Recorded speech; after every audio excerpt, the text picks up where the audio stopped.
He's now served 36 years in prison for a crime we believe he did not commit. There is an absolute formula to frame innocent people, and these 10 things, or most of them, come up time and time again. What we should remember is that when Julie first went to the police, she didn't say Jeremy had done this. She actually said, well, Jeremy had hired a hitman to do this. So when the police found that he had this cast iron alibi, they didn't go back to Julie and say, sorry, Julie, this is not quite working out in the way you say. In effect, they said, well, okay, well, not to worry, have another go.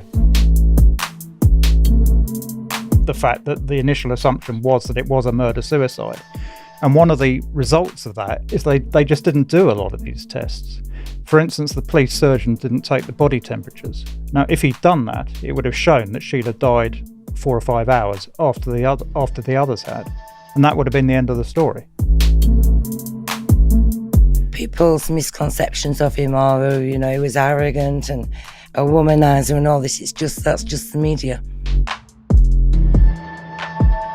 We've got to make our voice heard. We've got to make Jeremy's voice heard, and we've got to let the world know that this is an innocent man who's 36 years of a stolen life, who still hasn't had the opportunity to grieve for his family, because from day one they knew Jeremy was innocent.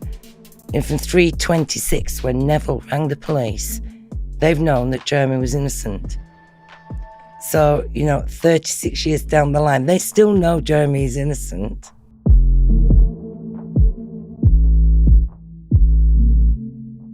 And they should ask themselves, why Essex police are going to such extraordinary lengths after all this time to still not release this material.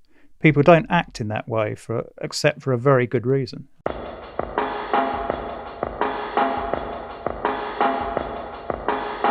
Before the podcast, here's a word from our sponsor. When's the last time you got rewarded for brushing your teeth? With Quip's smart electric toothbrush, good habits can earn you great perks, like free products, gift cards, and more. You've probably heard us talk about Quip a million times, but this is something brand new that rewards you and your mouth. The Quip Smart Brush for adults and kids connects to the Quip app with Bluetooth. Track when and how well you brush. Get tips and coaching to improve your habits. Earn points for daily brushing and bonus points for completing challenges like streaks. Redeem for rewards like free products, gift cards and discounts from Quip and partners. Start getting rewards for brushing your teeth today. Go to getquip.com/Shaun, SHAUN right now to save $10 on a Quip Smart Electric Toothbrush. That's $10 off a Smart Electric Toothbrush at getquip.com/Shaun, spelled GETQUIP.com/Shaun, SHAUN. Quip, the Good Habits Company. Sensitive sonic vibrations for an effective clean that's gentle on your sensitive gums. Why? People brush too hard and some electric toothbrushes are too abrasive. We have got 4 of us in the studio today, and Matthew is in his legendary orange attire. Good afternoon to you all, and hello. His videos have become some of the most watched and banned on the channel in recent months. No controversy there. But one of the very important subjects that he has been researching is the tragic case of Jeremy Bamber. He's now served 36 years in prison for a crime we believe he did not commit. Now, if you've watched the White House Farm murders on Netflix, originally on ITV, you may have formed your own opinion about this case. And my parents watched it before me, and they contacted me and they said he looks really guilty. That's what they felt after watching this. So I watched it with my knowledge of the justice system and having wrote this book, Unmaking a Murderer, which details the 10 methods that law enforcement, prosecutors, detectives use to frame innocent people. So with my antennae up, watching the documentary, it was triggering all of these points. No physical evidence, get an emotional reaction from the jury, character assassination of the defendant, no physical evidence. They jump on things that are going to create emotional reactions from the audience, from the jury, from the public in the news stories they put out, and they contaminate the case. And once people are in that hyped up emotional state, looking at these, heinous crime scene photos, then they're willing to, can everybody get the stuff on silent? They're willing to convict anybody. In America, they say they would a grand jury would convict a ham sandwich. That's one of the sayings they have in America. So many of you are familiar with Matthew Steeples of the Steeples Times. His links are going to be in the description box below the video. Do you just want to briefly introduce yourself, Matthew? Well, I'm the founder of a online publication that covers all sorts of different stories, but some of them are true crime stories. And one of them that became very interesting to me was the Jeremy Bamber case, because I'd had previous involvement with other cases involving the Essex police, and I found that the Essex police had a lot of problems with various ways they'd handled matters. And in this case, there are so many discrepancies that don't make sense, particularly if you focus on phone calls and the way police officers took evidence to their garden and burnt it and things like that. And we've also got Yvonne and Philip from the Jeremy Bamber Innocence campaign. And they're going to give you their official titles. Well, I'm the head of communications for the campaign. I deal with things such as political lobbying, approaching politicians to try and get them on board to help bring Jeremy's case even more high profile. So that's my main role in the campaign. And Yvonne? I'm Yvonne Hartley. I'm co-administrator of the Innocence campaign. I also act as forensic liaison manager. So when we need forensics doing, I contact the relevant people we need. I also assist Jeremy with his research, and I have done for 11 years. So basically analysed all of the 375,000 case documents, and currently assisting the legal team with the submissions and in the legal work that we're doing at the moment on the case. How long does it take to analyse 375,000 case documents? A long time. A long time. That is dedication. But that's only the tip of the iceberg. We understand that there are actually 4 million documents in total associated with the case. And you're not able to get access to a lot of those documents. The rest have not been disclosed, which is one of the major problems that has brought us to this point. Which politician decided that? Well, there are. I'm sure we'll talk on this in more detail later. But in terms of the disclosure, there are 3 court orders in place that have ordered Essex Police to produce all the material relevant to the case, and they've just refused to comply with those. Wow. And it seems extraordinary that they can appear to put themselves, in effect, above the law, that they can ignore the courts. The material that we've got now was produced after the last appeal, which was 2002. So these court orders were in place then. So the legal team, as it was then, thought that this wealth of material they got was the full disclosure they were supposed to get. But we didn't get that disclosed until 2011 because there was public interest immunity on a lot of it. So when the rules on that changed in 2011, we were then allowed that material. And it's the analysis of this material has then brought to light the other material that's missing. And there's more missing than what we've got. And where do you stand currently with Priti Patel particularly? Because she is a local... Yes, MP to that area. As you say, she has some skin in this particular game, as they'd say in the US.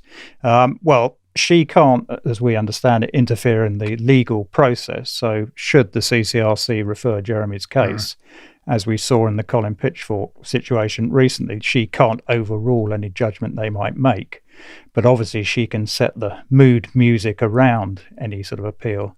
So yes, we hope that she does the honourable thing and recuses herself from any part in the deliberations. So for people not familiar with this case, then, could you just set the table and describe the nuts and bolts of what happened? Okay. What allegedly happened? And yes. The Crown's case was that on the 7th of August 1985, Jeremy Bamber made entry to White House Farm through a downstairs window at about 3 o'clock in the morning. He then took a gun, a rifle, .22 rifle, that he left on the kitchen table, and then, having loaded the gun with ammunition he'd also left in the same place earlier that evening, he then killed 5 members of his family. His father Neville, his mother June, his sister Sheila, and her twin boys Nicholas and Daniel. And then, having done that, he exited from a kitchen window downstairs that he then banged from the outside to give the impression that it had been locked and that nobody had come into the house. And then, according to the Crown, he got on his mother's bike that he brought with him and cycled back to his own house in the village of Goldhanger, which is about 3 miles away, and then subsequently called the police, claiming that he, Jeremy, had had a phone call from his father saying that his sister had gone berserk with the rifle, and would he, Jeremy, come over and assist him to deal with that situation. And he served 36 years for this now. Yes. So on the documentary, it focuses on the sister's history of mental illness. And in the beginning, before other interested parties intercede, the cop, the head detective of that case, he's convinced that the sister has done it. That's right. And he had very good reason to come to that conclusion. The drama that you refer to shows him as a sort of bit of a bumbling fool who leapt to an unsupported conclusion and just stuck with it regardless of what other people were saying. But in fact, that's not the case. He had at least 4 or 5 good reasons to assume, well, not to assume, to know that Sheila Caffell had been responsible for that. And one of the great tragedies of the case is that he died in a freak accident before the trial, and had he lived, none of this would have ever have happened, because he wouldn't have allowed this other tainted evidence to be brought to trial. He would have said this is nonsense. So obviously the fact he died was a tragedy for him and his family, but also for Jeremy as well. A lot of people say to us, well, Sheila was this frail little thing and she couldn't have overpowered her father, and she was paranoid schizophrenic. She'd been under treatment since 1983. For that, she'd been in hospital twice. She was medicated by injection because she kept forgetting to take her medicine. But on the month before the tragedies, in the July, instead of her regular dosage of 200 milligrams of haloperidol, which was then given on a fortnightly basis, it was changed to 100 milligrams monthly. So on the very first time she'd had that dosage was during that time period when the events happened at the farm. But wouldn't you also say that she was brought up on a farm, so she was able to handle guns? She had all the capability of... Absolutely. Absolutely. I mean, it wasn't a complicated weapon. It was a .22 semi-automatic rifle with a magazine. I've not been around guns that I could load one. I could load a magazine to a rifle, not having to cock it or anything like that. She'd been around them all her life. She'd been on shoots. She'd been on beating holidays and everything. She'd seen these items used every day of her upbringing. When she was at the farm, the guns were out. I mean, that's another prosecution allegation, is that they were in a locked gun cupboard. They weren't. There were guns all over the house on a regular basis. So, she was just used to it. So I had a situation in America then where I brought my best friend over, and there was a shooting accident that resulted in a corpse on his doorstep. And the homicide detective took him in right away and, did all the gunpowder testing and all that stuff and said, obviously you weren't, involved in this. The person shot himself. What about gunpowder tests? They had actually a dog there at the scene when Jeremy was there with the police, because what happened was When Jeremy rang the police, they asked him to meet them at the farm. He went and drove. He arrived about 2 minutes after they did. He was directly behind their car. And there was this gun residue dog turned up. And it's sadness to Jeremy, it didn't indicate any gunshot residue or anything. They didn't conduct gunshot residue tests on Sheila. What they did was they conducted lead tests. And we've recently found brand new evidence about copper levels, which they didn't investigate at the time, which proves that they had a group of scientists who they had handle the rifle and load it, and then immediately were testing them and saying that, oh, well, their lead levels are higher than Sheila's were. But Sheila was deceased at the scene. It was hours before her hands were bagged. We know she was still alive when they went to the house. So they know she was alive when they entered the house. So how do you feel about the particular issue of the silencers? Which is obviously the key. Yeah, that's one of the key things. But actually, can I just pick on something Shaun already mentioned, that the fact that the initial assumption was that it was a murder-suicide. And one of the results of that is they just didn't do a lot of these tests. For instance, the police surgeon didn't take the body temperatures. Now, if he'd done that, it would have shown that Sheila died 4 or 5 hours after the others had. And that would have been the end of the story. But because they knew it's murder-suicide, they didn't feel it was necessary to do that. And that's one of the things that's bedeviled, Jeremy's position, because he can't say, well, look at the body temperature charts, because there aren't any. It's like the pathologist as well only commented on the gunshot injuries, and ever since that's been used as in detriment to Jeremy, because they've said, well, Sheila had no signs of defensive injuries on her. She actually did. But the pathologist at the time didn't note them because they weren't relevant. She'd taken her own life after killing the family. That's what he was told. All the evidence showed that. And so he didn't need to go into, every little mark or aspect or scratch or gouge or bruise. He didn't need to do that because it was a murder-suicide investigation. What was Jeremy like as a young man then? Did he have any history of violence or criminal records or mental illness? No, nothing at all. Could you paint a little bit of a picture of what his life was like? He grew up on White House Farm. He'd been adopted at a very young age, just months old, as was Sheila, who'd been adopted a couple of years earlier. And they had a pretty idyllic childhood. They grew up on a lovely farm in a nice part of the country. They both went to private schools, so that they both had a good education. Jeremy eventually left school at 16 because I think he just had enough of education by that time, and went off and did various things such as travelling to Australia and New Zealand to learn about farming techniques in those countries. So up to the point of the tragedy, he'd had a pretty ordinary life with nothing exceptional, certainly no criminal convictions. Well, the person I know who was at school with him always says, he was someone they brought home to their family. Well, yeah, home, very much so, yeah. The person concerned was, the mother was a famous writer, and they say, he was just a lovely boy that came back to see them, and they were very surprised when all of this happened. Well, I'm sure they were. He was very polite, well brought up, and people's misconceptions of him are, he was arrogant and a womanizer and all this.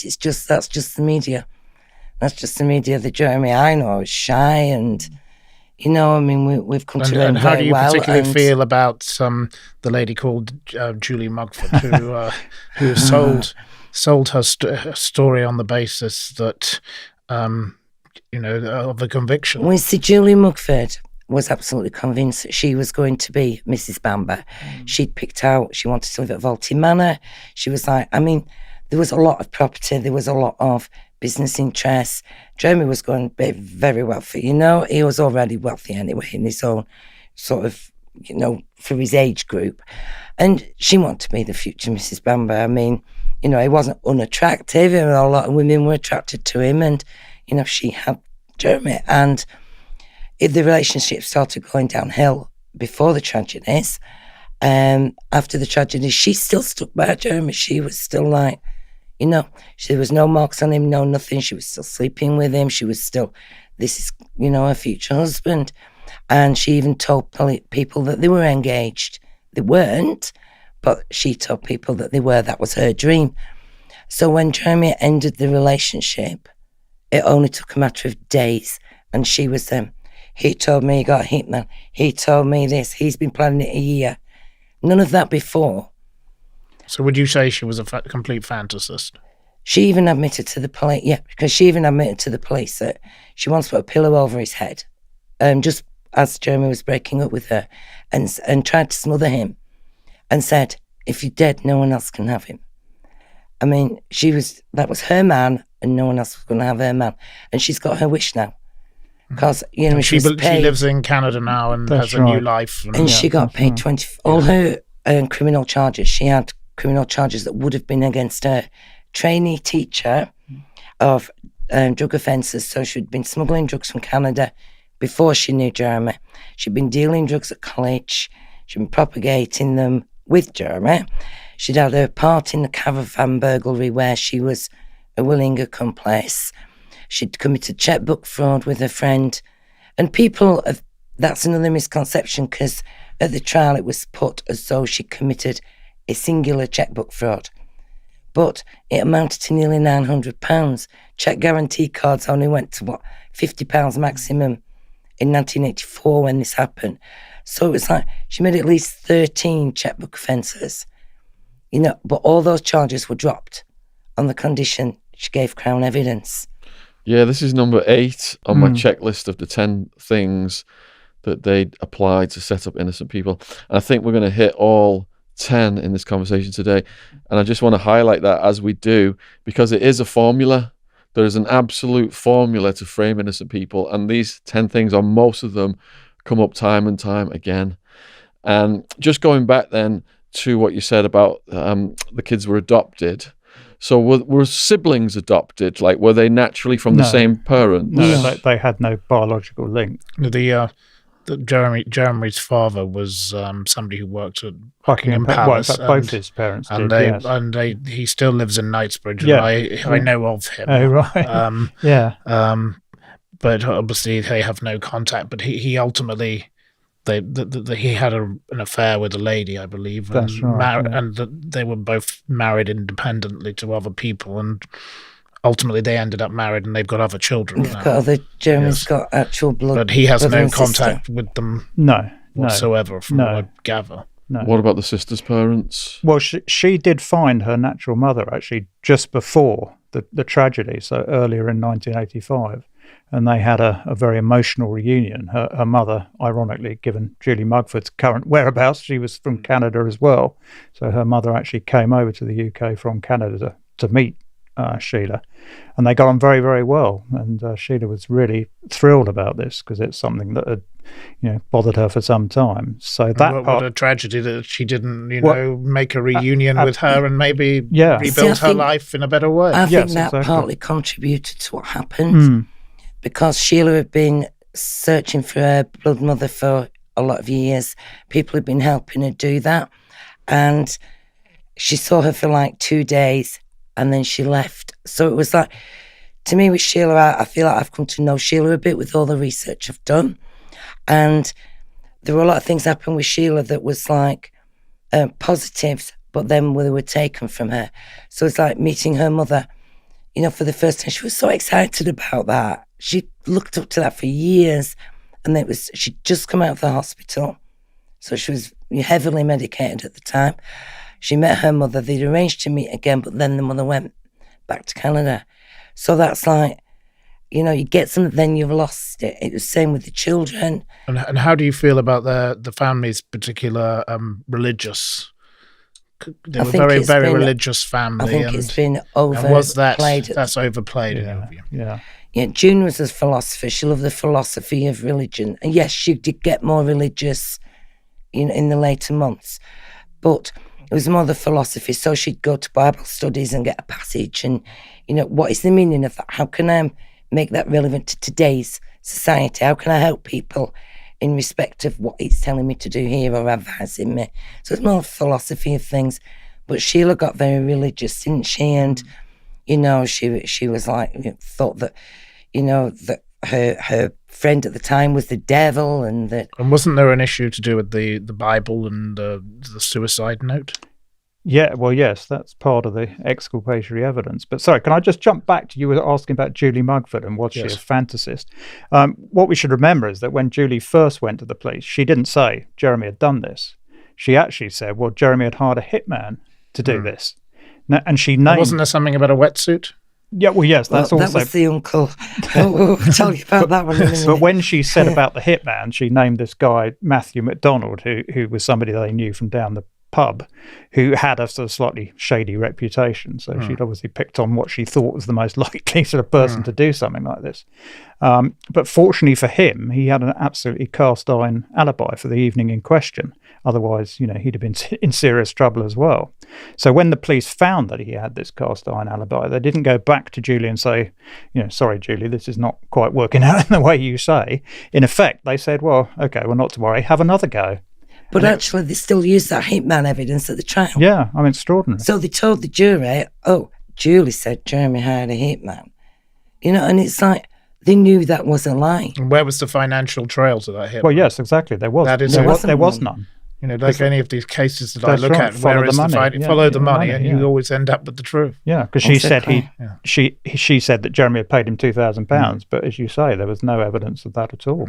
But as well, bringing the financial things into it, Julie was also promised reward money of £25,000 if Jeremy was convicted for her story with the News of the World. The News of the The World. News of the World. And then at that on time, the day of the verdict, she was there in a hotel room with two of the police officers, and waiting for the News of the World. And the News of the World. And we should remember that's it's a lot of money now, but in 1986 she bought a 3-bedroom flat in London with that. So you think what that would be worth now, and that sort of gives you the context of how much life-changing money that was for her. Who got Jeremy's inheritance? The relatives. Was it that one that was like the other one? Was it a cousin that was like kind of like suspected and then started to like go against him? Well, there were several because once the Jeremy came under suspicion, the relatives jumped on the situation very quickly. And in fact, the first thing they did, they actually disinherited him from his maternal grandmother's estate, which would have been the case even if he'd been found innocent, because she was 95 at the time and in poor health and in a sort of home being looked after. And they implied to her that Jeremy had also been killed in the tragedy, because they just said to her, well, the boys have been killed as well. And then Robert, the uncle, Robert Boutflower, persuaded her to change her will to take out the in issue clause, which means that because the grandmother Mabel's two daughters, June, Jeremy's mother, and Pam, his aunt, would have inherited jointly, but because June was killed in the tragedy, it would have then gone down to Jeremy. But by removing this in issue clause, it meant it wouldn't, and they all would have gone to Robert's wife, Pamela. So in effect, they deprived him of half his grandmother's inheritance even before the trial had started. So that set the pattern for what happened after. I think that started actually the day after, because on the 8th of August, so the tragedies were on the 7th. On the 8th, they were like, vroom, at Jeremy's cottage. They weren't missing a trick. So they were there, every word. There was no privacy to his police statement. They were there, sat, taking notes. And it's like, really, on the same day, he was asked for his mother's engagement and wedding ring and a painting. And he said, absolutely not, no. The day after, he had to go, the accountant, who was the executor of the estate, said, look, we've wages to pay. We're in the middle of our harvest. Didn't he have to go to an auction house, Sotheby's or Christie's? Oh, that was later. I'll tell you about that. Right. But it was the day after, so he had to go because the wages to pay, they'd farm workers, they'd responsibilities. So the accountant took Jeremy to the solicitors to arrange that a manager be put in place for the farm so that could continue. And in the meantime, till everything was sorted out. Well, it was at that meeting that they found out that the relatives were getting £100 and £250, and that was the cousins. That was it. Nothing else, no properties, land, houses, money, assets, nothing. But one of the houses that the uncle particularly lived in was owned by the grandmother, and he paid just a nominal amount of rent on that. And so, we're very fortunate because we've got statements that they never thought we'd ever get, because we've got draft copies we've got notes, we've got what they made at the time, what they never thought for a moment we'd get. And on it'll say, oh, can't say that. And it's like, gone looking around the handbags. I mean, June and Sheila had been dead for hours, looking in the handbags for any money, looking in Neville's pockets. Dad took £400 from Neville's wallet. Yeah, and it's really, you know, thank goodness they made the notes, because then we know the evidence, but after Jeremy's conviction, they inherited all of Neville and June's estate. Which was quite considerable. So very explain what very that considerable. Was, and for instance, just one of the assets was the caravan park. And how many acres was the farm? I'm not sure. Multiple acres. About 350, I think. Yeah, it? and there's different businesses attached. I mean, we've done videos on just how comprehensive the assets were, because there was land, there was building, there was farm, there was businesses, there was shares in other businesses. Yeah. Exactly. It was absolutely huge. I mean, did the jury know about these financial interests? Or was that shielded from them? Then they was told that Jeremy had committed these acts because he was greedy and couldn't wait for the inheritance. But the jury actually questioned the credibility of the uncle, Robert, and said, you know, if Jeremy was convicted and locked away for a lot of years, who would inherit the estate? Would it be his uncle and family? And would this give him a reason to lie? And would this give him motive to lie? So obviously the prosecution was, you need to answer this, because the jury are waiting for this answer. His own response was he was a wealthy man in his own right, but he didn't tell them was that he'd already inherited, his wife had already inherited in July Mabel Speakman's estate. So the June and Neville's estate and Sheila's estate went to Mabel's estate, and then she died in February and her estate went solely to Pamela in the July, but the jury weren't told that. So no, in essence, that fact was hidden from them. So do you think that false evidence was used or planted? That's one of the things I've got on my checklist. Going back to what Matthew mentioned earlier about the two silencers, I mean, the silencer is obviously one of the key things. Yes, very much so. Well, we should start our answer by saying that we know the silencer wasn't used at all. We've had extensive studies done by eminent pathologists in the US who've looked at the wounds, examined all the physical evidence, and are quite categorical that wasn't there a test involving a pig? Well, yes. Well, in fact, I remember watching the program. Indeed. About that was Mark Williams Thomas program in 2011, and you can find that on YouTube. And in that, Philip Boyce, who's our ballistics expert, demonstrates very clearly with a pig carcass the difference between a shot fired with the moderator and without. And you can see by comparing the one without to the crime scene photos that it's obvious that a moderator wasn't used. However, because this is such a key part of the Crown's case, we have to sort of deal with it. And what they said in essence was that there was a single moderator that was found with a small amount of blood on the end that belonged to Sheila Caffell, and paint scratchings on it that had come from a struggle in the kitchen between Jeremy and his father during the course of the shootings. Now, what we found now is that in fact there were two moderators. The police found one on the day of the tragedy, the 7th of August, and the relatives, who pop up again, found another one on the 10th of August, which they then handed in to the police. Now, there was some blood on one of these, and a blood grouping was done, and it did match Sheila Caffell's. But what the jury weren't told, that it also matched exactly Robert Boutflower's, the key prosecution witness. It also matched 8% of the UK population. So it could have been, a huge number of different people, because blood grouping is not a science of identification. It's a science of elimination. You can't say on the basis of blood grouping, this belongs to a particular person, because there are no unique And moving on from that, what do you feel about the photographs of the kitchen with the marks on the wall, which were allegedly caused by this? Yeah, they weren't there. They weren't there on the day. They weren't there on the day. We had ballistics expert, we had photography experts look at this issue. There's no paint flakes on the floor. But over the last 4 years, we stripped the case right back. After the refusal by the CPS before, we was like, do you know what? We're going to go right back to the beginning, and we're going to start again. And we're going to start, and we're going to see, what we know now. Because the more you know, the more you know. So it's easier to find the things. So we went back to the beginning.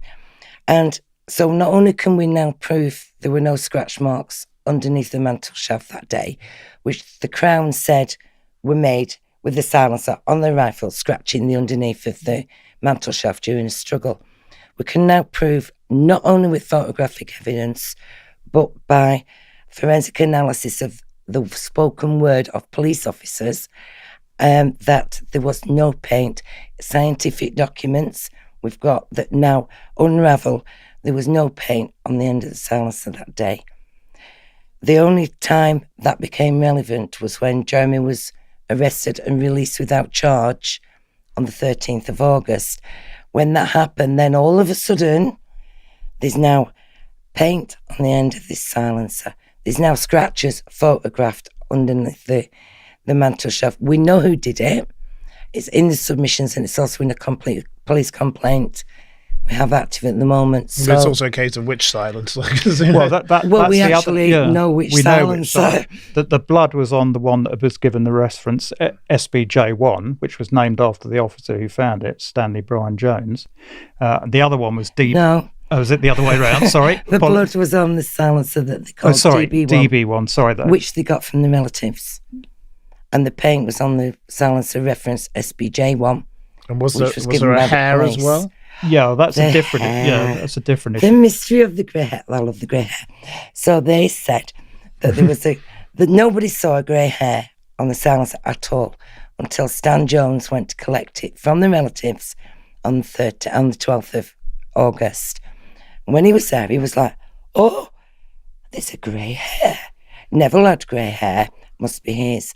So he puts it in a toilet roll tube, threw it in the back of his car after having a bit of whiskey. Next day, took it to the police station, showing the other, look, there's a grey hair. Oh, it never got to the lab. It was never forensically tested. It got lost. Moving on, wasn't there another problem with some whiskey as well to do with a police officer? Oh, well, that was the same one. The same one. Yeah. This man and the whiskey were rather familiar. Yes, Jones. He was quite liked his bottle of whiskey. But by the time of the trial, they still used that grey hair. They said at the trial, Neville Bamber was hit over the head with a silencer attached because his grey hair was attached to it. And it's like, well, you never even tested it. No scientist ever saw it. It was lost. But we found it. So about 4 years ago, we found that grey hair. Oh, my goodness. So they have an action. Puzzle of the grey hair. The mystery of it. But it's so relevant because the jury should never have been raised in evidence. But it was used to support the prosecution theory, and it never should have been. But we found that grey hair. DS Jones, again, had sellotaped it to the police action. Now, we've got a photocopy of that. We haven't got the actual action. So we've said, give us that grey hair. We'll go and DNA test it, and we'll prove it didn't come from Neville Bamber at all, because it's not related. But the jury are painted so much misinformation that, it's like a spiral effect, that one leads onto another, and they're like, oh, and they begin to believe it. And, it's the jury aren't scientifically, they're not there to say, oh, well, wait a minute, you said that they're there based on the evidence that they're presented with. And if the evidence they're presented with is fabrication and misinterpretation and downright lies by people. Could you detail some of the other evidence that was disappeared? Yes. Hold on, can I just complete the point about the two silencers? So you had these two silencers, and the key thing is that the blood was in one, and the paint eventually found its way after the tragedy onto the other one.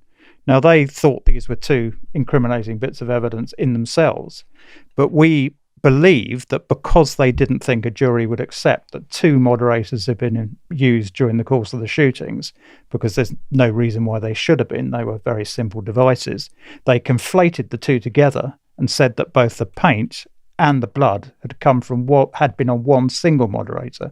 And it was that basic sleight of hand that was at the centre of the Crown's case. And it's why they've spent hundreds of thousands of pounds of public money trying to stop disclosure of the documents that would show that that's in the midst happened. of somebody who is going mad with it, berserk with a gun, as they say, they wouldn't be changing silences. Well, exactly. You wouldn't have time to do this because you were dealing with the father who probably could handle himself. Yes, exactly. And if you were killing all these other people, then some of them would have fought back. Yes. But it also played to the Crown's advantage because they said that Sheila couldn't have reached the trigger with the silencer attached. Now, they only said that one was found in the cupboard by the relatives. So they never explained the other one. They will deny the second one exists, but they can't anymore because we've got all the evidence. But they said that Sheila couldn't have reached the trigger with the silencer attached. It was her blood in it. So therefore, she was murdered. But moving back to what I was about to ask you about, the other evidence that was taken away by police officers to their gardens and burnt and all sorts of other things that happened. Yes. Can you detail some of that? Well, they burnt a lot of the evidence on the day itself. As the drama showed, they put a big pit in the garden and put a lot of the bloodied carpets and other items in there because at that time they still thought it was a murder-suicide, so they didn't think any of it would be relevant. The business about police taking documents to their homes was a bit later, but because a lot of the evidence we knew existed because we had references to it, it turns out that the senior investigating officer had taken home and had mysteriously disappeared. So you've covered then another one of these in the last 10 minutes or so, which is pay expert witnesses to lie. In America now, it's so common, it's called testifying. Yeah. And I found out about this through the Snaggletooth killer case in Arizona. My lawyer, Alan Simpson, got him off death row. And a waitress was found dead at a bar. Ray had been at that bar. And there was a bite mark on her that didn't match his teeth. There was DNA that didn't match Ray's DNA. So they suppressed the DNA and they paid an expert witness $50,000 to say his teeth matched the mark on the victim. Yeah. They gave Ray $5,000 to defend himself and spent millions putting on their side of the show, of the theatre show. Yeah. So I imagine that you had people taking the stand then who said they were experts in, like in making a murder. You saw the her analysis experts and all this kind of stuff, all that cockamamie nonsense. Was that happening in this case? To a degree. I mean, the forensic people were more manipulated than actually lying themselves. For instance, going back to the 2 moderators, the scientist that found the paint on the end of one of the moderators at the trial was shown that moderator. So he could truthfully say, well, yes, I looked at this moderator, I found paint on it, blah, blah, blah. The person who found the blood in the other one was given the other one. Again, it was a sleight of hand at trial that brought the whole thing to a head. And they, again, could truthfully say, well, yes, I did find blood on in this moderator. But this isn't just speculative, what we're saying. We've got actual documented facts. We've managed to put together the chain of evidence, and the chain of custody for each exhibit. So it took a long time because it's very complex because they've made it complex. So it's like, well, we'll hide this and we'll merge this with that, but serious of analysis and looking underneath what their guff is like the truth. So some scientists, we know that one particular scientist examined both silencers. We can prove it. We can prove they were there on different days. We can prove that the paint was not there until it was examined on the 25th of September. And also, with regard to the silencer, wasn't the length of the gun as a result of it an issue also? Well, because the way that Sheila. Well, yeah, the whole of their case rested on the fact that the moderator was on, because if it was, then her arms went long enough to pull the trigger to commit suicide. That was the essence of what they were sort of saying. So the length of the gun was obviously key. But as we know, there was no moderator on the gun. Yes. But in 2002, we had DNA evidence and what was put before the Court of Appeal proving Sheila's DNA was not in the silencer. that of an unknown male was. Guess whose DNA they didn't take? Uncle Robert's. So I was going to say then, if the justice system is supposed to be about the truth, what motivates the prosecution and the detective to employ this sleight of hand and plant false evidence and get experts to lie? What is the motivation behind it? Is it like, well, we think he did it, so we're just going to frame him because the end justifies the means? Is that the mindset? No, What's the psychology behind it? They made, well, first of all, the senior police officer who was put in charge of the investigation eventually was very good friends with the relatives who were persistent. They were 64 times in a month. They were on the police doorstep ringing the phone. We need with the chief constable. We need this. We need that. Go and investigate this, that and the other. And the one that they put in place, Ainsley, eventually went to work for the relatives on the caravan park. I know, you couldn't make this stuff up. Could you? So he became their head of security. He became the head of security when he retired from the police. Didn't show that on White House Farm Murders, did it? Come on. And again, it's, Essex Police. This is how the Essex Police seem to deal with them. But they made mistakes. Yes. Because we now know that they shot Sheila. Yes, this is the other sort of curveball that people may not be aware of. You know that Sheila was found, or at least at trial it was said truthfully that she'd been found with 2 bullet wounds. Well, when she was first found, she only had 1. And and we have 6 different statements from police officers, the police surgeon, that show at that point she only had 1 wound. The coroner's officer. So what we believed happened, they ran a firearms training exercise after the tragedy had happened. And we have written records that this is what happened. And the gun accidentally discharged during the course of that training exercise, which is how the second wound came about. But at trial, again, they didn't say this because it was very prejudicial to Jeremy, so it helped their case. So the whole thing was slightly surreal. They were talking about a wound that Jeremy had supposedly created that they knew very well had actually been done by one of their officers. And wasn't there supposedly some movement of some bodies within the building? Because when they originally went into the house, Sheila was in the kitchen. She was lying in front of the Arga alongside her father. And one of the police officers who looked through the window before the raid said there is a female body in the kitchen, and there is another report saying there are 2 bodies in the kitchen, 1 male and 1 female. So what we believe is that after they'd broken in, and it took them about 20 seconds to actually get into the house because the back door was very solid, it was locked, so it took about 5 or 6 blows from a sledgehammer to actually get into the house. And we believe that during that period, either Sheila had been asleep or was sort of slightly comatose because she hadn't slept for a good while. She ran upstairs, up the main staircase, took the rifle from the window where several police officers had seen it, went into the main bedroom, which was next to where the rifle had been in the window, and committed suicide with the 1 shot. So moving on, the movement of the window, that's very key to your... Well, that's one of the things. If that rifle, which was seen by 2 different officers that we know of, and we believe that a lot more saw it, but that was in undisclosed statements, then there is no argument. Jeremy is innocent of at least shooting Sheila, because that rifle was the only weapon upstairs. It was found subsequently on her body. And if it had been seen at 7 o'clock by one officer and at 7:40 by another, when Jeremy was standing outside surrounded by dozens of police officers, then the only possible explanation is that Sheila took it from the window and used it to commit suicide. There is no other explanation. I'm still flabbergasted by what you said earlier. How does a weapons training exercise happen at a crime scene? Well, Essex Police's tactical firearms unit had only been formed, I think, relatively recently before the tragedy. So they had a lot of people they wanted to train to become part of it.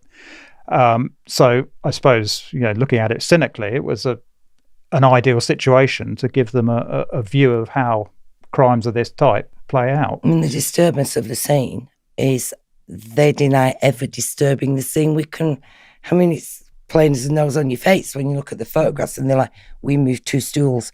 It's like, so did you open that window? And who moved that chair? And who shut that door? And there's so much been moved on the crime scene. But then they later blame Jeremy for it. So it's like we've actually got photographs that you can see the movement in the photographs that they blame Jeremy for. And it's like, but it's quite clear on the photographs. But it's like, you know, we can prove Sheila was alive in the house. There was lights going on. There were curtains closing. There was windows closing. She was in conversation with the police. She made a 999 call from the house. At 6:09. When Jeremy's outside with the police. But and people will say, yeah, but so why then have these police officers hidden it? They haven't. Because that particular officer who saw those curtains open wrote his statement when I was observing the curtains were open. That's his involvement in the case. Done. Then you've another officer half an hour later who's observing the same window. Those windows are closed. He writes his statements, his observations. That's his case. Done.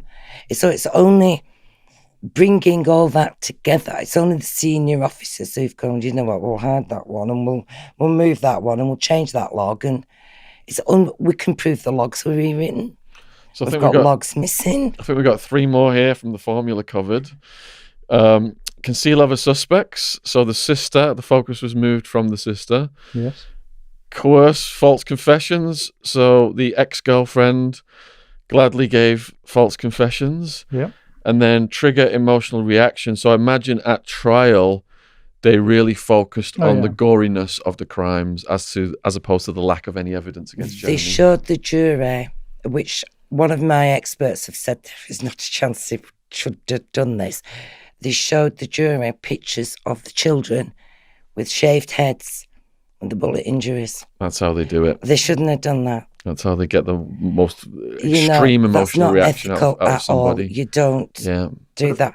Show them at the scene, you know, because that's the crime scene photographs. The jury have a right to see the scene of crime. They don't have a right to see children on a pathology table with their head shaved, because that's just unethical. It's disrespectful to the children. It's disrespectful to their family. It's just awful. And so they get a and conviction. it's got that emotional pull. I mean, the women. But the whole case has become very emotional, and that's why we've ended up with this life means life tariff. But I mean, there's so many aspects to Jeremy's case. I mean, we can undermine everything that the Crown said. So it's like the windows. You know, they said he slipped the catch on the bathroom window, slid it up, got in that way, killed everybody, got out the kitchen window. Well, we can prove, if they'd have shown the jury the correct photographs from the crime scene, the photograph they showed them was from an angle. So it's the perspective, makes the catch look at an angle. From head on, that catch is full. But they didn't tell the jury that the bottom of that window had one of the old-fashioned horizontal latches that went onto a peg that was secure on its latch. All the officers in the house said all the latches secure.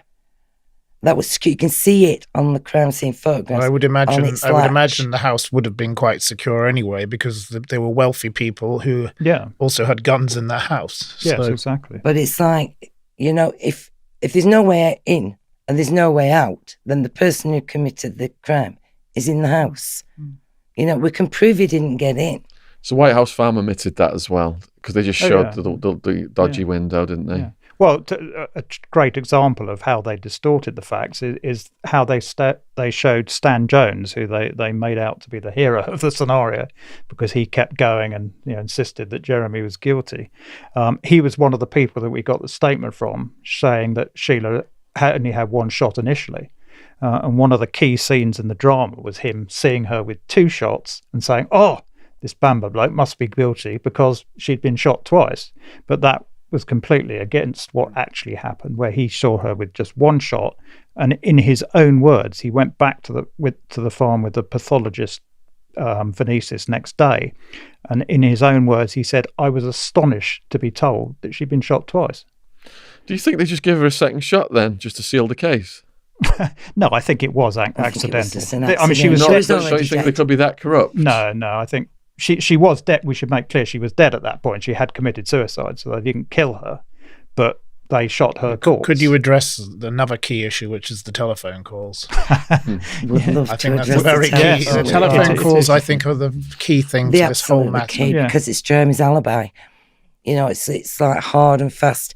Jeremy was telephoned by his father at approximately 3:15 in the morning saying, your sister's gone crazy, she's got hold of one of the guns, you need to help. Jeremy was undecided. He was like, I'll ring him back because the phone went dead. Tried to ring his dad back, the phone was engaged. Couldn't get through, tried several times.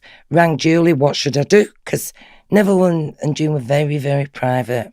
He was a magistrate, he wouldn't have wanted a fuss. If it could, you know, they might have got there and they might have been all sat around the table having a cup of tea, everything sorted out. So Jeremy was a bit undecided, what should I, right, I'm going to ring the police. So at 3:36, Jeremy's call is logged on the police logs. So at 3:26, when Jeremy couldn't get back through to his father because Neville was on the phone to the police.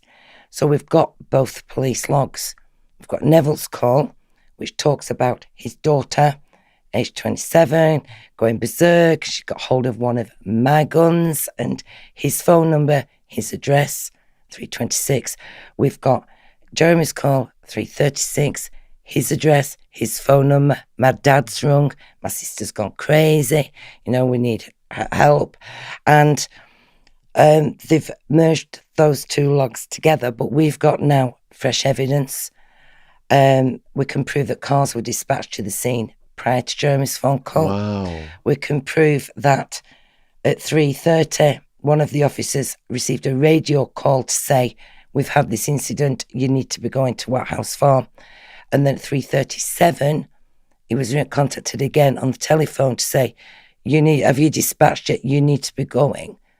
It took a long time to find it, but we found it. So we've got even more sort of confirmation that there were two calls. The information on the calls is completely different. Now, as it's police will tell you, oh, well, that's just because this police officer is relaying it to this other police officer. It's his interpretation of how he's written it. And later you mentioned there was a phone call at something 6 o'clock or something. Yeah, that was that was Sheila. Yes, so there are quite a few different phone calls. Yeah, but going back to the original ones, I mean, the key point, as you implied, is that at trial they said there was only one call. They denied that Neville had phoned the police himself, and in fact they said that Jeremy had never received a call from his father either. So they again, it was this 2 into 1 that seems to be a recurrent theme in the case, that they merged the two calls and said there was just one by Jeremy and that Neville had never made a call. But now we have this incontrovertible evidence that he had. And the reason that's important, because if they were 10 minutes apart, which the logs say they were, the police accept that Jeremy was at Goldhanger at his house when he made his call. And originally we think they tried to engineer it that they could say he'd made both calls, that he'd phoned from Whitehouse Farm pretending he was Neville and then got home and made the call from his house to give himself an alibi. But that didn't stand up because they tried. No matter how they tried, they could not get from Whitehouse Farm to Goldhanger within 10 minutes. And that's why eventually they had to just hide Neville's call and say, well, there was only one. Jeremy called at 3:36. If he gets exonerated based on this evidence, would he have a claim to get his estate back? Yeah, probably, yes. I mean, it would go back to the status quo ante. But how much of it is actually left? Well, a lot. Yes, because... For instance, we were looking at the accounts for the caravan park recently, and that caravan park alone is probably worth about 15 million, and half of that is due to him. So we're talking quite large sums here. It's not bits of it have been sold off? Or? Well, I think the odd bit of land was sold off, but the caravan park has gone from strength to strength and is a very substantial business now, just on its own. But I mean, that's irrelevant. Yeah, it's irrelevant to Jeremy. His life now, isn't it? Yes, Precious time. You know, it's like 36 years of his life has been stolen. And you know, we want to rectify that. We want to make sure the courts rectify that. We want the public to hear the truth. I mean, there's so much evidence. You know, we want people to appreciate that this still does happen. You know, it doesn't just happen with the Birmingham Six and everything. This still goes on. Happened here in Guildford. There are hundreds of men and women in jail for crimes they did not commit. But Jeremy's is like, you know, he's the thorn in the government's side because he will, you know, we will keep at it. We will like, well, there's this, well, there's that, well, there's this, well, there's that. We don't give up. Whereas a lot of people, can you imagine how disheartening it is to like you try and you do your best, and they won't give you the paperwork. They won't let you have access to things, and eventually a lot of people just give up. You have quite a few high-profile supporters. Could you name a few of them? Peter Tatchell has been very supportive, particularly on the disclosure the Baroness. side. Yes, but the Conservative MP. Yes, Andrew Hunter, who was Conservative MP for Basingstoke, Jenny Jones, Baroness Jones, who very kindly asked some very pertinent questions in the House of Lords on our behalf. So yes, we do have some very high-profile people. But disclosure is really at the heart of all this, as it is with most miscarriages of justice. And in the US, and obviously you, Shaun, have a lot of experience with the US system, they got the Brady violation, where, as I understand it, if any exculpatory evidence is withheld from a trial, it automatically becomes a mistrial. But over here, despite the fact we founded the common law, that is not the way things work. And you look at all these cases, the Birmingham 6, the Guildford 4 or whatever, and disclosure or lack of it is at the heart of that. And it's the same with Jeremy. Next thing on this list is to neutralise honest witnesses. So did people come out and say things in favour of Jeremy who were neutralised from the court proceedings? Yeah, well, for instance, the 609 emergency call that Sheila made, it was taken by an officer called Nicholas Milbank. He made a statement to that effect, but it just disappeared. And we only found out about this by chance in the 2002 investigation that was built around Jeremy's appeal in that year came across a reference to this. And they put it in their report saying, well, there appears to have been a 999 call, which could only have been made by Sheila at that time. But that evidence was never given to the defence. It never emerged. It still hasn't. To us. And the problem, I suppose, for you is that a lot of these people are now dead. Yes, yeah, I mean, that is an issue. But this particular officer, the Guardian journalist Eric Allison, phoned him up after this emerged and said, did you take a call from Sheila Caffell? And he just said, well, if the record says I did, then I did. Wow. All right, about then. Did you watch Making a Murder? Did you see Ken Kratz? He was quite a character, wasn't he, the prosecutor? I only saw some of it. I didn't see all of it. Very sinister. So on this checklist, I've got hire sociopathic prosecutors. well, in Jeremy's case, they did the reverse. They hired a totally useless defence lawyer. Oh, yeah, we've got here, ensure that the public defender works for the prosecution. Yeah, well, Jeremy's defence was done by Geoffrey Rivlin, who's now a judge, actually, so we don't want to be too harsh on him in case I ever find myself up in front of him. But no, he was very, from our research and from our analysis, so for instance, P.S. Buse, who saw the movement in the window, he didn't ask the other officer about it, he only asked one. And that was because Jeremy handed him a note asking him about the movement in the window. So he said, believe you saw a movement in the window. Yeah, was it a trick of the light? Yes, it was. What's he going to say, this police officer? He's not going to say, no, it was actually a figure walking across. He's going to go, yeah, it was a trick of the light. Could it have been a shadow from the moon? Yeah, it was a shadow from the moon. Saying to Julie Mugford, did you read newspapers before the trial? Is this where you got your information from? And she go, oh, I'm not sure. He went, no, he didn't, did you? She went, no. And it's like, well, just give her the answers then. But he didn't mention key, as we mentioned earlier, the fact that blood grouping matched Robert Boutflowers as well. He never told the jury He knew that, but he never said that. How did this person come into being involved in this case? Well, by a rather circuitous route. Originally, Jeremy went to Sir David Napley, who years ago... he was related to a friend of his. Very eminent. David Napley, but he was busy and couldn't do the case. And so he referred it through his officers, Kingsley Napley, and that's how his defence team came from there. I see. But so it was two things. The fact he didn't make the best use of the material he had, but also, to be fair to him, the fact that he didn't have the majority of the material that was relevant because it hadn't been disclosed. And at those times, things like that were harder to get access to anyway, because phone records were not like phone records are today. Yes, exactly. Yeah, you don't have a digital trail like you do now. I think as well, it's like with the scratch marks, he didn't have any evidence at trial to counteract what the police were saying. He was given limited documentation which said that Argo was scratched on the day Here are statements. Here's the scientific evidence. There you are. This painting the end of that silencer. There's the proof. So he didn't question it. He didn't say, well, wait a minute. I've been very, very involved with this Mark Alexander case, and that's partly about mobile phone records. And I think the phone records are your key thing. Yeah, because Rivlin didn't know that's what second call, if so you want to, he couldn't raise it. It proves a lot of different things if somebody makes a phone call from one place when they're in another location. Yeah, you can't be in two places at the same time. So if that is proven to have happened, that's the end of the game. But the Crown said, they had an answer for this, because since the trial and everything, they had a statement from the police officer who took both phone calls. The same officer took both phone calls. But then on one log, we remember at that time of the trial, they had one log. So at the time, they're saying it's 3:26 on this one, but you've written 3:36 on your statement. Oh, he misread the clock. So ever since then, even with the CCRC and with the Court of Appeal in 2002, it's like he misread the clock. Well, now, actually, he didn't misread the clock because there were two calls. We've got absolute proof on that. It's gone back to the CCRC with that extra evidence now. And we've just said, absolutely, this is two telephone calls. So you've got to now investigate this properly. You've got to, why was this hidden?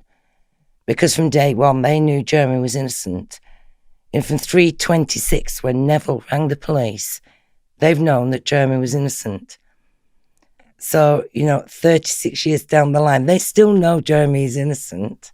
And that's one of the most shocking things, that, there's a lot of police officers who not just had a reason to believe he might be innocent or, maybe this is a bit dodgy. They actually knew he was innocent for certain because they'd seen Sheila walking around the house. They'd seen the rifle in the window. And there was no doubt that that was the only conclusion they could have come to.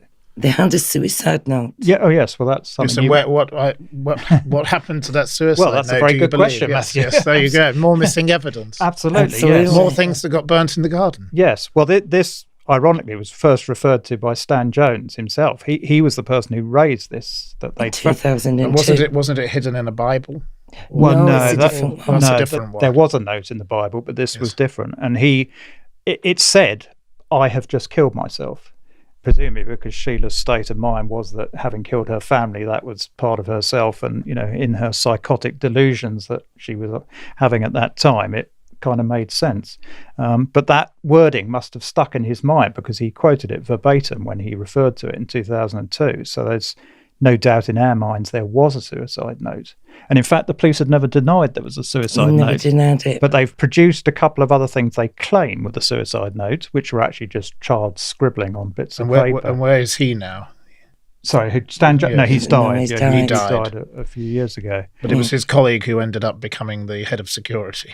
Yes, Ainsley. Yes. Mr. Ainsley's fitting well, and I hope he stays that way. I'd love to see him in the dock. No doubt he's got his lawyer on speed dial, we'd imagine, at the moment, we hope. So if this gets reversed, are a lot of people's careers on the line who come up with this fake narrative? Yes, I mean, Ainsley, particularly the head of forensics, Cook, who is also still alive, Julie Mugford, because it is absolutely certain that should he be exonerated, she lied, because she was making these she said he was saying this stuff way before their relationship ended, at a time when she claimed he was trying to marry her. So there's no, if she'd been saying this nearer to the time of the tragedy, she could conceivably say, well, he was trying to get rid of me, so he was saying, oh, I shot all my family. But that's not what she said. It went back much further than that. So she got perjury consequences. Yes, which is now, well, always was a very serious offence, but now she is far, far away. She is, but I don't. Hopefully, that won't protect her. But yes, it's not as straightforward as if she was in the UK. So the final thing, when we've hit 9 so far, so there's only one left, is to rig or taint the jury. So in Making a Murderer, we saw jury members that were related to law enforcement. Who were all wanted them to be convicted. I think it's the fact that the jury were entitled to know set pieces of evidence that were deliberately withheld from them.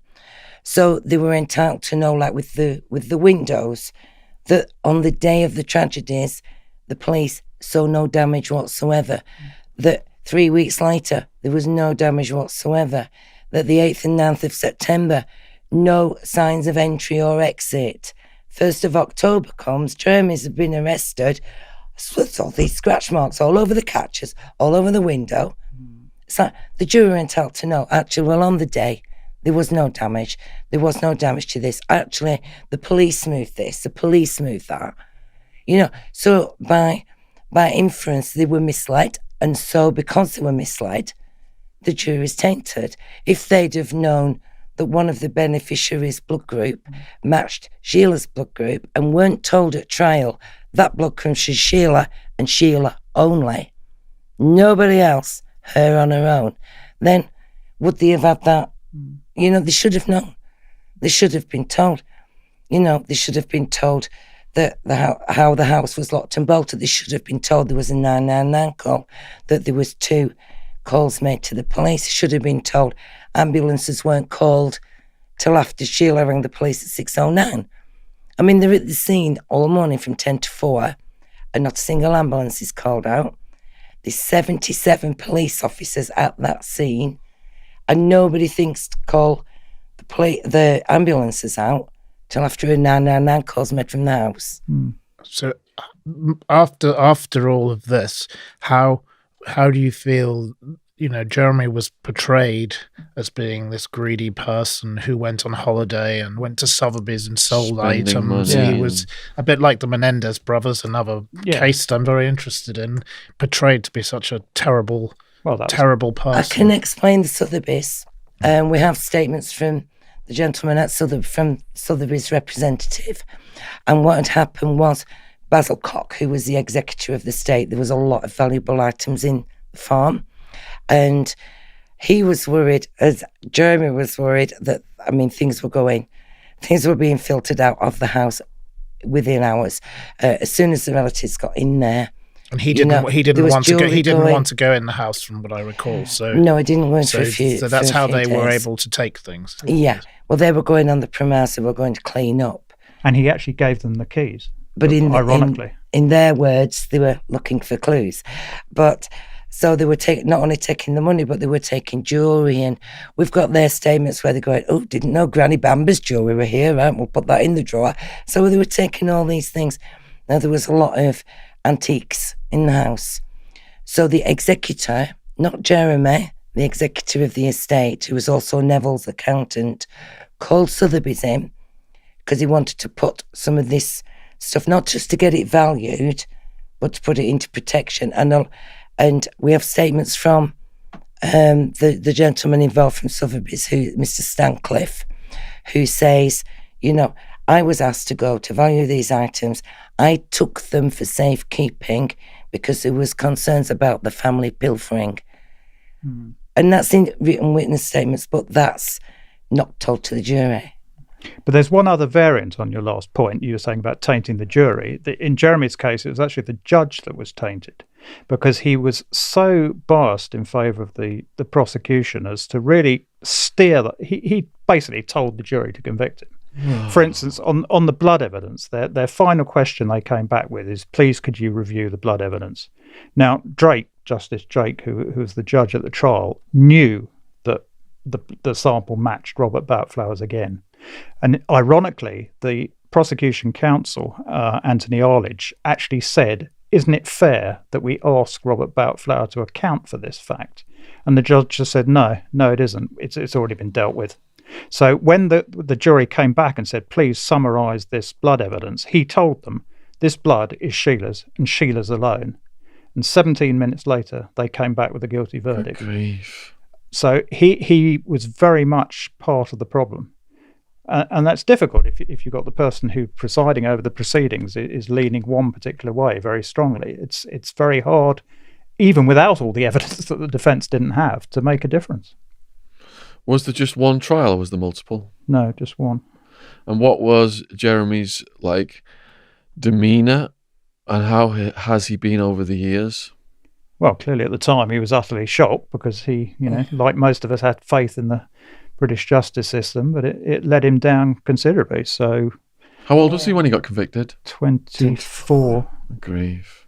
So yeah, He's 60 now. he spent 60% of his life in jail. But I mean, he's so resilient and hardworking and absolutely dedicated to proving his innocence. He knows he's innocent, and he will not stop. I mean, he will work as much as he can work to prove his innocence. But I think it's taking the pressure off him a little bit, having us, because we're assisting him. And how many people do you have in your group? The very sort of heart of the group is 5 of us, and the campaign team is 5. But then that, as it expands wider, because it's like a lot of supporters, patrons, and we have our Facebook supporters who are absolutely amazing, and we have meetings and they all come and we give them as much information as we can. We can't tell them everything. We don't, there's certain evidence we can't disclose yet because it's that we're at such a critical time. I don't want to be sat here giving Essex Police anything that they can go, oh, right, well, we better go and try and find something to counter this. I'm not going to give them the pleasure of that. So, but also we have a lot of forensic experts who we can draw on, who very kindly do the work pro bono, for which we obviously are extremely grateful. So there is quite a wide circle of people who are championing this cause. Yes, who again work. And though you might not particularly like the program, the program drew interest to the case. Interesting, and probably for you, you probably got people who were sceptical of what was said in that program. Well, you can see that in our Facebook membership numbers. They've more than doubled since the program was shown. So yes, it has. Probably as a result of that we thought, we can't keep letting television documentaries, the media, the newspapers, authors write what they want. And we're only a little group, and it's like, we need to make a voice out there that's even stronger. So we want to more people listen. So that's why we decided, right, we're going to do these meetings. So if every month we're going to put podcasts out, so we've recently in March, when the submissions went into the CCRC, we thought, right, we'll tie that in, and we'll go through each piece of evidence and we'll tell you everything about it. And you can make your decision whether you believe us, but everything's taken from case material. So we'll give you that evidence and you judge for yourself then what you think. So that's what we've been doing, isn't it? Yeah. For the last and that has had some effect because, there has been a very good Channel 5 programme. Was it Crimes That Shook Britain that was shown 5 or 6 years ago, but they updated it specifically using some of the new evidence we had. And that attracted a lot of attention as well. So in the Menendez case, it was TikTok that the young people started sharing this. And hundreds of millions of people have now seen this. It's so social media is obviously your absolutely. I mean, we have Twitter accounts and everything, but it's like we are determined. We're going to be as noisy as we can, and we're going to make everybody see this injustice. And we're not going to convince everybody that Jeremy's innocent. That isn't what we're about. We'll put the evidence out there, and if you're not quite sure, listen. Rather than going to a television documentary that says, oh, well, he might have smiled at the funeral, I mean, it's totally bizarre. Come and listen to the evidence yourself. Come and look at it. We'll show it you. We'll let you read it for yourself. We haven't come across anybody who, as I was saying to your colleague there earlier, we haven't come across anybody who's looked at the evidence for more than about an hour who hasn't had at least serious doubts about the soundness of this conviction. Because it's not a complicated business. There's a huge amount of evidence, but it's pretty straightforward, and all of it is exculpatory. Did you say Mark Williams Thomas did something on this? Yes, well, he did a program back in 2011, the one that Matthew referred to earlier, that does a very good demonstration showing why the moderator wasn't actually on the gun. And it's very visual. You can see the evidence. So he believes Jeremy's innocent, does he? Yes, he spoke at one of our Zoom meetings very recently and was very, very supportive. So yes, he does. Yeah, I've just actually approached him about something else. So there could be something in the pipeline very soon. But I mean, everybody who's professional who looks at the case and spends the time, because a lot of people go, oh, seen that on that, he's guilty. Just take the time, look at the website, listen to one podcast. We're not dedicate half an hour. Oh, we want half an hour. Read a bit of the website. And make your own mind up. And make your own mind up. If you've any questions, come to us. We'll answer your questions. Come to our Zoom meetings. Ask us whatever you like. We're not inventing this evidence. It's hard facts. It's there. It's documented on police documents. And they should ask themselves, why statements. Essex police are going to such extraordinary lengths after all this time to still not release this material. People don't act in that way except for a very good reason. And we believe we know what that reason is. Hiding the truth. Yeah. Absolutely. And a TV programme can make anyone look innocent or guilty depending upon how they want to slant it. Yes, exactly. And that reaches so many people, then that becomes the dominant narrative. Well, it was based on Carol Ann Lee's book, who, we don't like giving her too much publicity, but that was the essence of the script, and her book was really a proxy for the prosecution case. So. Have other books come out supporting Jeremy? Yes. You can't get them published. It's like, although they have, it's like really difficult. I've got a publishing company. But it's like, there are very few, because like I say, you can't outget. They'd rather go with the guilty aspect than the truth, or if we could get a book out there, but it's like, this is one way we could do it with the podcast, because it's... Your podcast is very, very good quality. I've enjoyed listening to it, and it's research, and a lot of publishers and authors will say, we've done considerable research. I'm sorry, you haven't done 11 years, 365 days, 24 hours a day like we've done. And I'm not bragging or anything like that, but you've got to put that amount of research in to get the detail out, to get the facts out. Because then if somebody comes to us with a question that we're not normally asked, we've still got the answer, because we've got the background and we've got the research. And, just we invite people, just ask us anything, because... but one the extraordinary truth is there. One extraordinary thing is we're still finding exculpatory evidence after all this time. For instance, in the Mark Williams Thomas program you referred to, he spent quite a bit of that program trying to work out how the burns that were found on Neville's back, there were 3 quite large burns, and they could never quite explain it. And Mark comes up with a number of theories during the program back in 2011. But recently we found out where those burns did come from. And they were not from the actions of any single person. They weren't from the actions of a person. And that will be part of a submission that's being added to our sort of case to the CCRC by the end of August. Yeah, it was like really by accident coming across it, and it was like, I'm going to have a look at this. And I was like, I know where they came. And I contacted our experts immediately and went, please, can you just look at this? Am I just being a bit crazy here? And they went, no. You're actually not. So that is another issue that's now resolved. So it's with the lawyers now. And it also demonstrates further interference with the scene by the police. So it all adds to what we're saying on other issues as well. So is one of Mark's theories correct then? No, he didn't come to a definitive conclusion as to how the marks have been made. They sort of said, it's something it's a mystery. You wouldn't expect. But we have now... We will be able to disclose it soon. In due course, that will come out, but we're down to the moment. You've had some support from some journalists. Yes, we have had some support. Certain newspapers like The Guardian. Yes, indeed, and your own publication, yes. Matthew, has been very supportive. So yes, we have had one or two. They tend to be more impartial, because a lot of the other publications are based on very emotional theories, particularly the Sun and things we had a front page on the Mirror about the 2 call logs that got a lot of publicity. And the local Essex newspapers, they're very supportive of the fresh evidence, and they're not afraid of putting it to them, make the public read it for yourself and see what you think.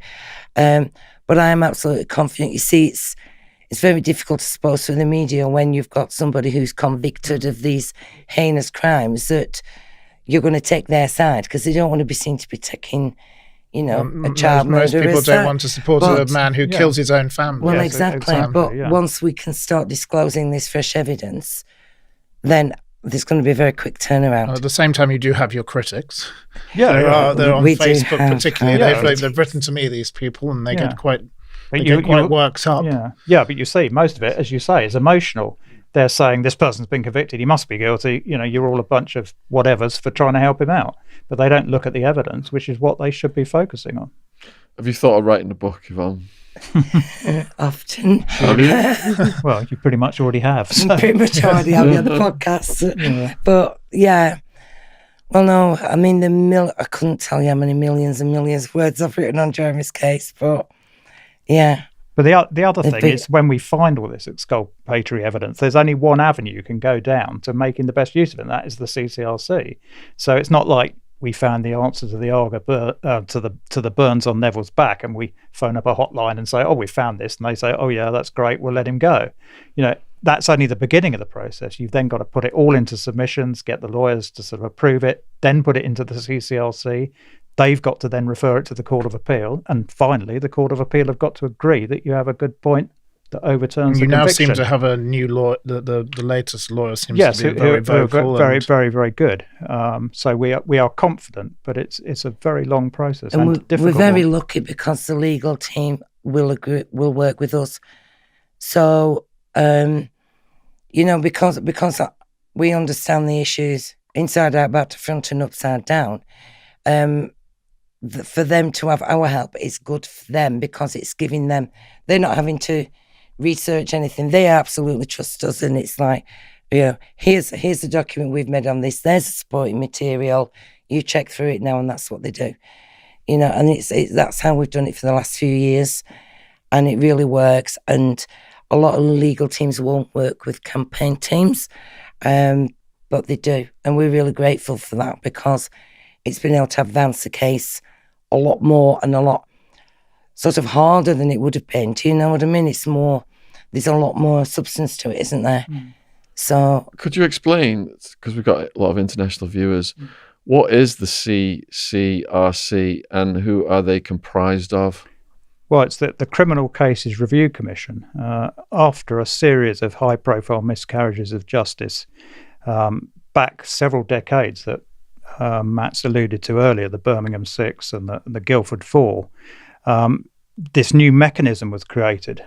Parliament set up the body called the CCRC to review criminal cases where there was a question mark over the soundness of the conviction. And they have very wide powers to subpoena, in effect, information from the police, from forensic service, or whoever they want to. So the issue of disclosure doesn't apply to them because they have the powers to get round any roadblocks in that regard that we can't get round. And what they're meant to do is to get all the relevant material, look at it, review it, and if they think that a particular conviction is unsound, then they refer it back to the Court of Appeal, who, if the Court of Appeal agree, will then overturn or quash or say that the conviction is unsound, in which case the person is then freed. But that is the only mechanism that you can use in this country.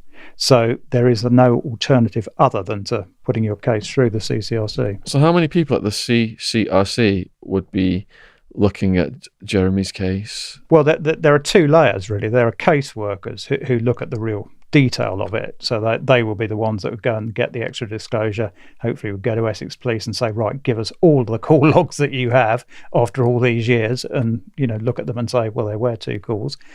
If they consider that the material justifies a referral, then they go to the upper layer of the CCRC, which are the commissioners who are appointed, I think, is it on a 5-year tenure? Yeah. And they sort of review the thing in the round. And if they agree that there is substance to what's being said, then they will recommend that it's forwarded to the Court of Appeal. So it's a 2-stage process. And do they have a history of making fair decisions?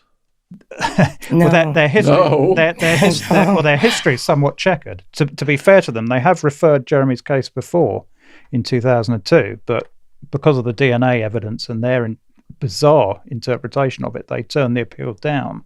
So it is possible you can get the CCRC to recommend it's referred, but then get knocked back by the Court of Appeal.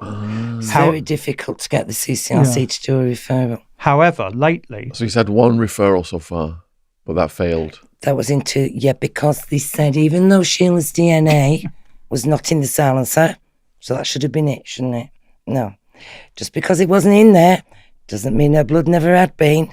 Yeah, bizarre sort of reasoning. So we lost the appeal. Alice in Wonderland. Yes, very much. Exactly. But Well, it's a lottery, isn't it? Yeah, very much so. It's just it's a bizarre. risk of who you get to at that place. Yes. But it was What we had for that's why breakfast. this time it was a big decision to make that decision. Do we go with one huge, really strong piece of all the silencer evidence and leave it at that? Or do we go with 2? Or do we go with 3? What shall we do? We went with a lot. It's like they go, have it all. There's 8 issues, but each issue might have 12, 13, 14 grounds of appeal within that issue. So it's like, they are. And we've set it up. Everything is ultra referenced. So it's easy. We've led them by the hand. So it's like, this is what we're saying. This is why it's important. That's the evidence, this paragraph. You read it. There's a full document. So it's up to them. But I am absolutely convinced not only will we get a referral, but that this information is so strong that Jeremy will when get do you his think freedom. you will get some progress? We're 6 months in now with the CCRC. The submissions were made on the 10th of March. So I'm hopeful shortly. And I honestly don't think there are some of the issues that the CPS could contest because there's no way out for them. Because if it is referred to the Courts of Appeal, it's up to the CPS, the Crown Prosecution Service, which is the prosecuting authority. And they have to bring a case. Yes. Yeah, whether they choose to contest it. And if they choose not to, then the Court of Appeal has to sort of rubber stamp it because there's no counter-argument. So if it's referred, we hope that the CPS won't contest it, but that remains to be seen. But in the past, it's like, because you've got to go with fresh evidence. You can't go with an issue that's gone before the Criminal Case Review Commission before, unless you've something new to add to it. So you have to have something new. So what we've done this time is like the judgments from before or their decisions from before, where they go, we haven't accepted this because of ABC. Well, we've gone, all right then, well, you wouldn't accept it because of ABC. Now we've got this new evidence that not only proves ABC, but proves XYZ as well. So take it away and have a look. So I'm really confident. But back to your original sort of point, how fair are they in reviewing these things? Because the Commission has changed on a regular basis, it tends to sort of fluctuate. But lately, they have been very good. They've referred some very high-profile cases, for instance, the Post Office case, which involved hundreds of wrongfully convicted defendants. So they've been much more proactive and much more likely to take a fair and balanced view of the case on its merits, which is all we need. What's life like inside for Jeremy? Has he been up and down the security levels? And, you know, for people who are convicted of harming women and kids, the prisoners sometimes attack those people. Does he have problems inside?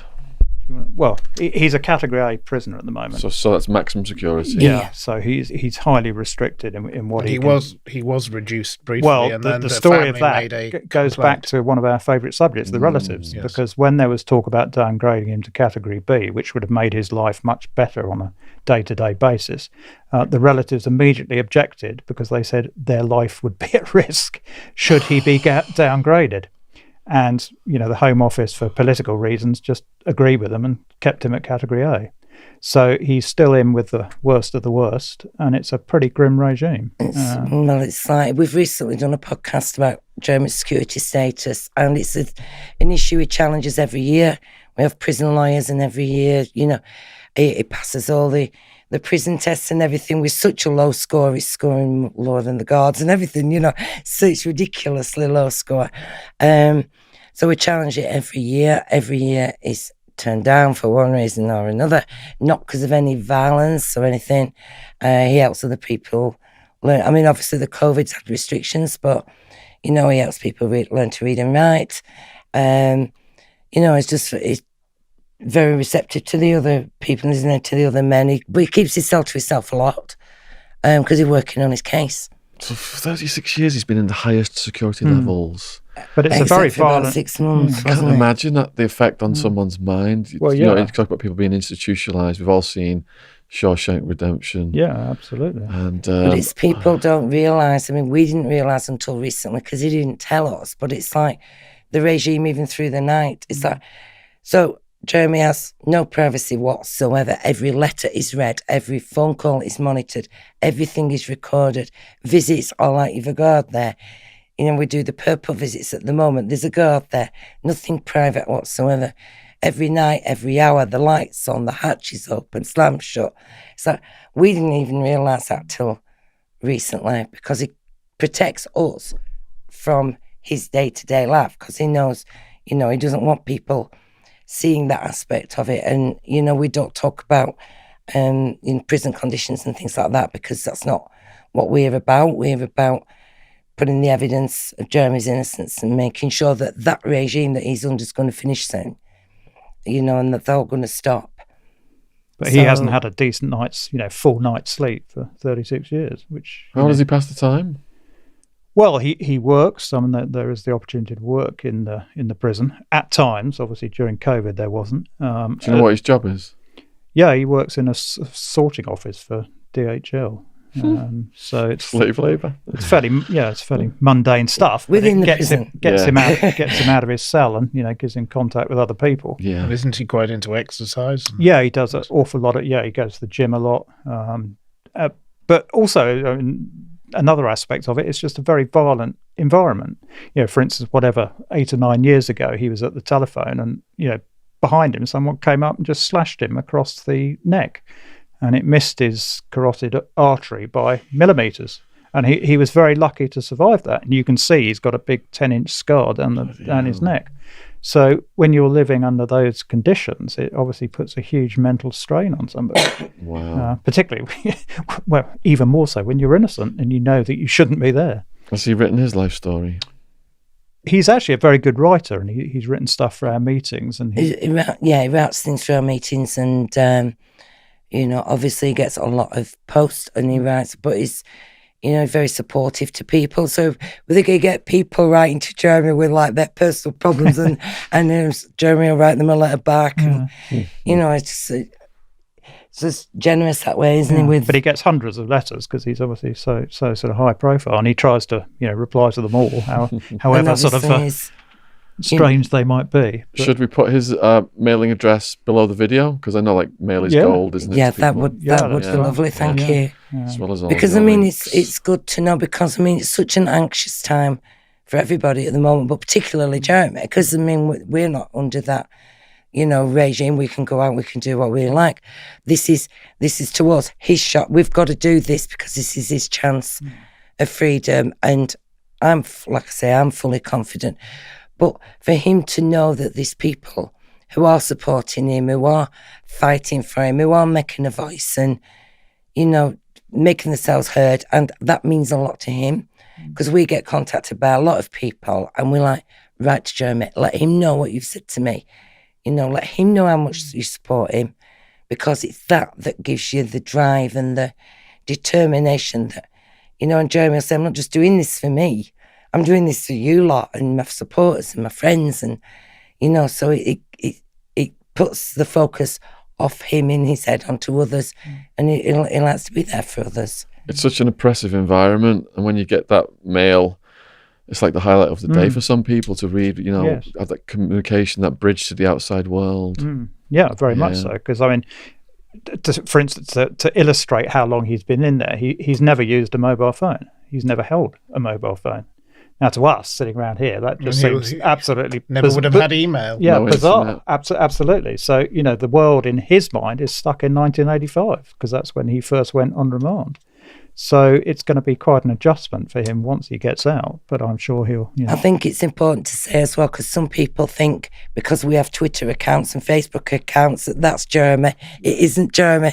It's the campaign and supporters who are running the Twitter accounts and the Facebooks. So, and all those links will be in the description box below this video if you want to support them.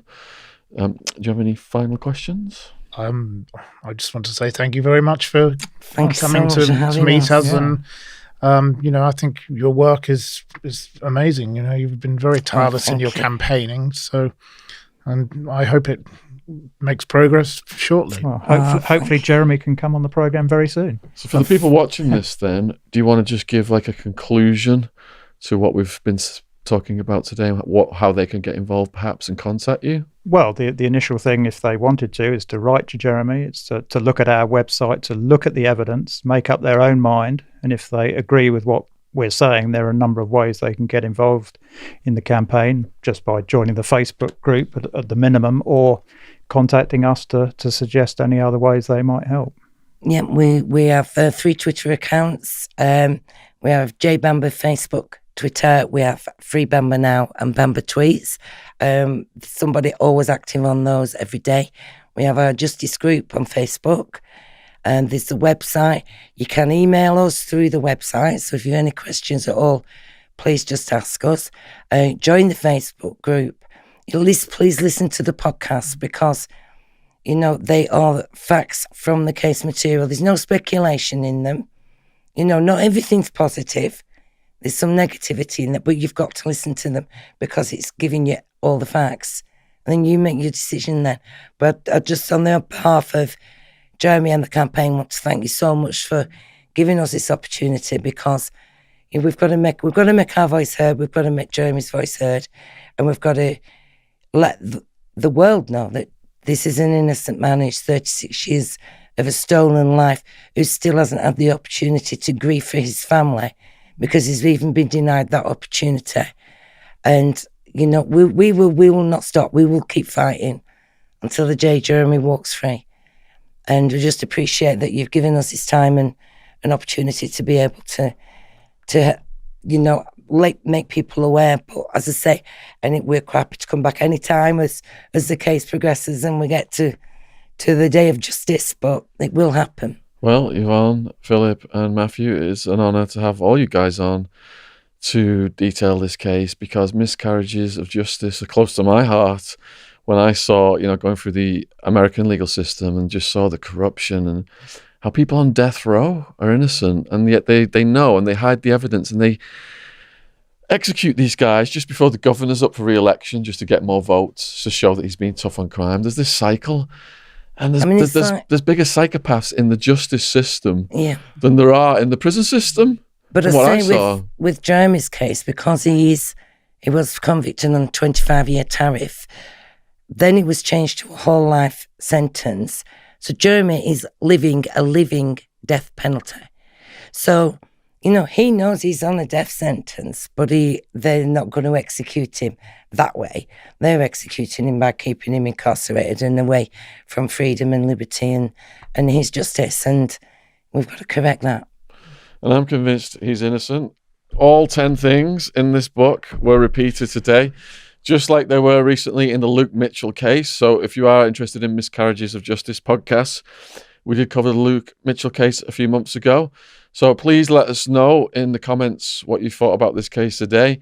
All the links are down there in the description box if you want to join the movement. I urge you to do so. 36 years.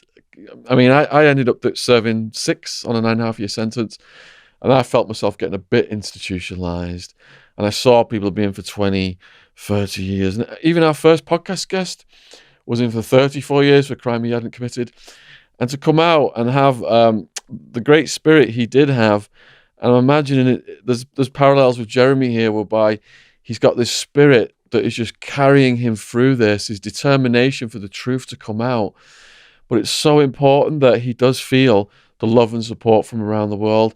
I mean, I saw guys that the mail call comes and they're looking at the guard, and the guard doesn't stop at their door. They get no mail, and their faces are just like heartbroken. Small things in prison are magnified. So we are going to put Jeremy's mailing address in the description box, as well as all of the links from today. So if you are inclined to send Jeremy a letter, mail is absolute gold for prisoners. So we appreciate all your love and support from around the world. Appreciate you guys coming in again. Thanks to Joe and James for coming and filming and recording the audio today. And huge thank you to the subscribers. Subscription logo's in the corner of the screen. And I look forward to reading your comments on this one. And we're going to go and have a little meal now if you guys want to join us at the local pub. So sounds good.